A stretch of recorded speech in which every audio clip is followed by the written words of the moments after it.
என்னடாம்மா உடம்பு சரியில்லையா? ஒரு வாரமா ஆளகானா? நாய் கடிச்சிச்சுங்க சார்.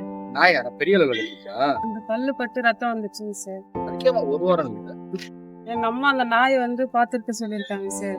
நாய பாத்துட்டு இருந்தீங்களா? ஏன்? அந்த நாய் சாவக்கூடாதுன்னு சொல்லிட்டு ஒரு வாரம் சாப்பாடு போட்டு அந்த நாயை பார்த்துருன்னு சொன்னாங்க சார். அதனால தான் சார் ஒரு வாரம் லீவு.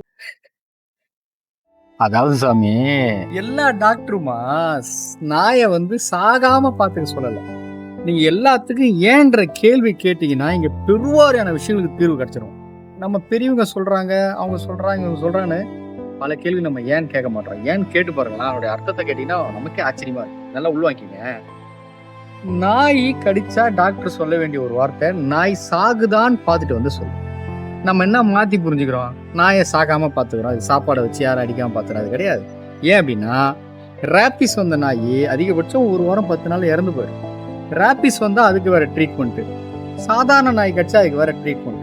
இதை நீங்க கேட்டு இந்த கேள்வி கேட்டு உள்வாங்கினீங்கன்னா இந்த ஒரு வாரம் சும்மா இருக்க வேண்டிய அவசியம் கிடையாது. நான் எனக்காக சொல்லல சாமி, பொதுவாகவே சொல்றேன்.